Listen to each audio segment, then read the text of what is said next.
प्रिय विद्यार्थियों, मैं डॉक्टर एतराम सिंह, विभाग अध्यक्ष लोक प्रशासन सहआचार्य श्री कल्याण राज के कन्या महाविद्यालय सीकर से बोल रहा हूँ। और आज जो अपना टॉपिक है वह है एडमिनिस्ट्रेटिव स्टेट, अर्थात प्रशासकीय राज्य। जो प्रशासकीय राज्य होता है, इसकी अवधारणा की विवेचना के संबंध में मैं आज अपन चर्चा करेंगे। और क्योंकि जैसा कि नाम से ही विदित है, एडमिनिस्ट्रेटिव स्टेट जो प्रशासकीय राज्य होता है, ये जो प्रशासकीय राज्य है, ये जो एडमिनिस्ट्रेशन से संबंधित यानी कि जो प्रशासन होता है, उस प्रशासन के द्वारा जो कार्य किए जाते हैं, अपनी जनता के लिए जितने भी जो कार्य किए जाते हैं, उस राज्य सरकारों द्वारा, देश की जो सरकार है उनके द्वारा जो नीतियाँ, योजना, कार्यक्रम तैयार किए जाते हैं, उनको सबको विधिवत रूप में क्रियान्वित करने का जो कार्य होता है, वो एक जो एडमिनिस्ट्रेशन का कार्य, जो विशेषकर जो प्रशासन है उसका कार्य होता है। और क्यों कि जितनी भी जो नीतियाँ, योजना, कार्यक्रम हैं, उनको भली भांति संचालित करने के लिए या उनको सफल संचालन उनका करने के लिए जो राज्यों के अंतर्गत या केंद्र सरकार के अंतर्गत जितने भी जो प्रशासकीय कर्मचारी, जो अधिकारी होते हैं,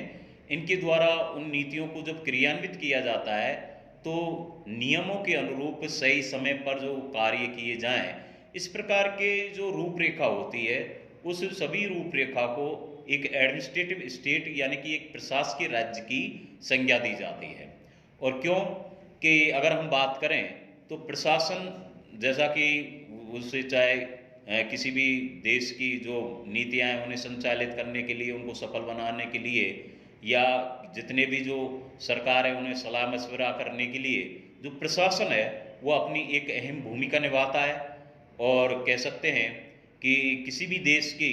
जो नीतियाँ, योजना, कार्यक्रम है वो जब ही सफल होंगी जब उसका जो प्रशासन है वो प्रशासन एक कुशल और एक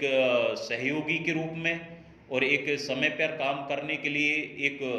उत्तरदायित्व, जिसे हम कहें, जिसे जवाबदेहिता भी कह सकते हैं, कि अपने जो दायित्व उनको एक जवाबदेहिता के रूप में काम करें। तो इस प्रकार का जो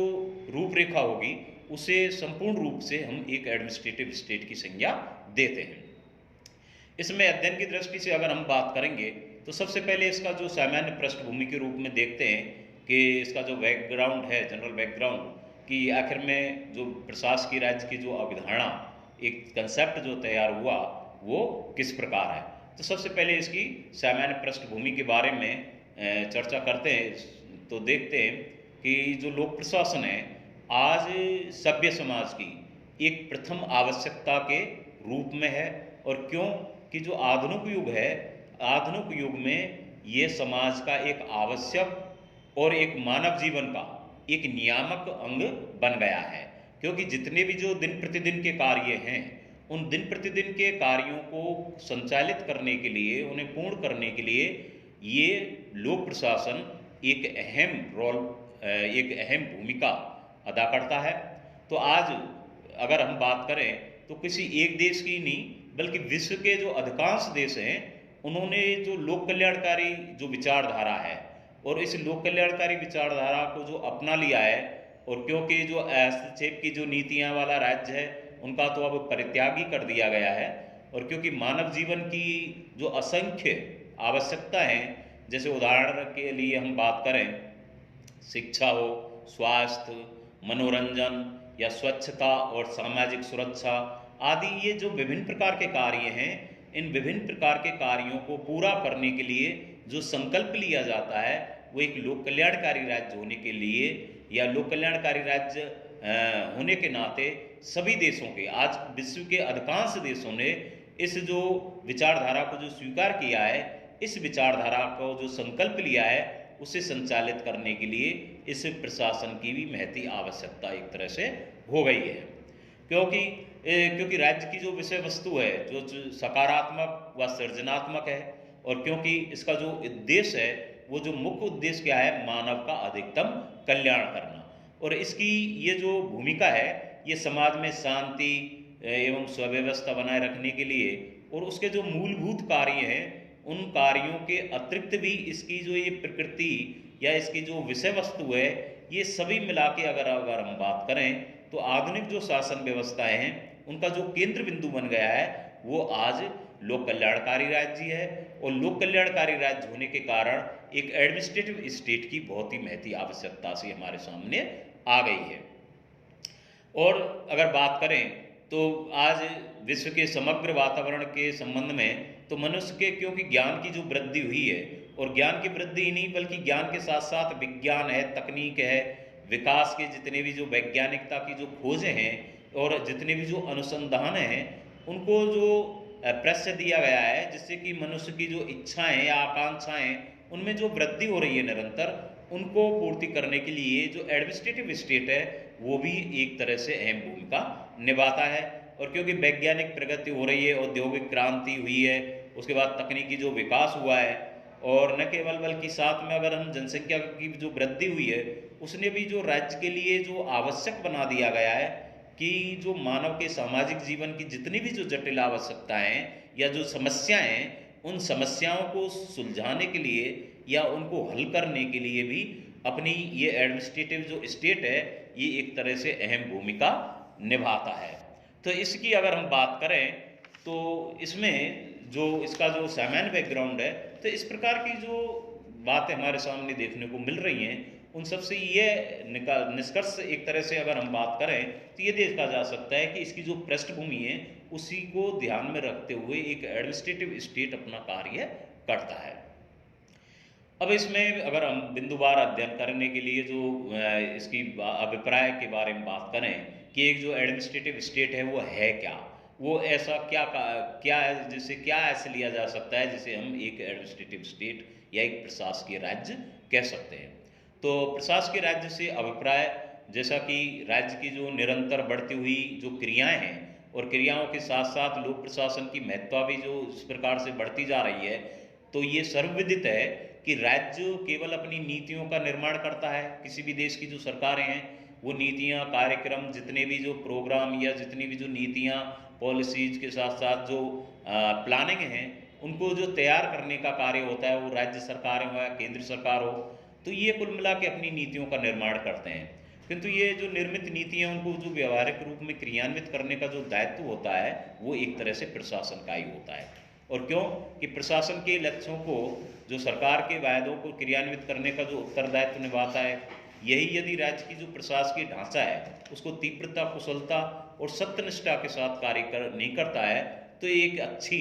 जो कैसी भी जो नीतियां हैं वो भी असफल हो जाती हैं। तो प्रशासन में आधुनिक युग का जो हृदय बन गया है, क्योंकि समाज में रहते हुए उसके जो सर्वाधिक जो महत्वपूर्ण जो स्थान हो गया है प्रशासन का, वो विकास के जितने भी समस्त कार्य, चाहे वो लक्ष्य हो, जो संपत्ति हो, क्रियान्विति ही नहीं बल्कि उसके राज्य के जो प्रत्येक गतिविधि है उन पे जो प्रशासन एक तरह से प्रशासन पर ही निर्भरता हो गई है। और आज लोक प्रशासन सामाजिक विवादों को ही सुलझाता नहीं है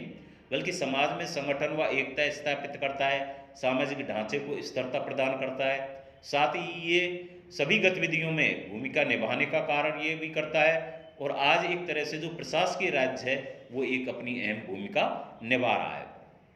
तो कुल मिला के वास्तविकता यह है कि प्रशासकीय राज्य एक ऐसा राज्य हो गया है जो किसी विचारधारा से बंधा हुआ नहीं है, चाहे वो समाजवादी राज्य हो या पूंजीवादी राज्य हो या कोई लोक कल्याणकारी भी राज्य हो। आज प्रशासन का इन सभी राज्यों में समान महत्व देखा जा रहा है, और क्योंकि इनमें से कोई भी राज्य प्रशासन के बिना अपना काम नहीं चला सकता। सभी प्रकार के राज्य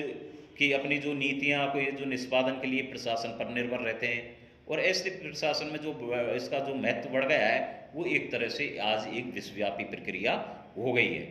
और अगर बात करें तो ऐसा ही नहीं है बल्कि प्रशासकीय राज्य केवल लोकतांत्रिक राज्यों में ही नहीं या देशों में ही नहीं बल्कि इसकी जो उपस्थिति है वो समाजवादी और लोकतांत्रिक देशों के अतिरिक्त पूंजीवादी देशों में सभी जगह इसको हम देख सकते हैं। जैसे चाहे प्रशासन पर नियंत्रण की उसकी नीतियों को लेकर हो, चाहे उनका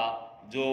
मूल्यांकन है उसका भी अगर हम कार्य निष्पत्ति के रूप में अवलोकन करके एक दक्ष और कुशल कर्मचारियों का जो अभाव प्रशासन के भ्रष्टाचार की जैसे समस्या है या प्रशासन के मूल्यों का निरंतर अवमूल्यन हो रहा है, इन सभी प्रकार की जो व्यवस्थाएं उनको समान रूप से जो देखा जा रहा है। तो अगर कुल मिला के बात करें तो प्रशासकीय राज्य को किसी एक विचारधारा से हम आबद्ध नहीं कर सकते बल्कि एक ये सर्वव्यापी प्रक्रिया है।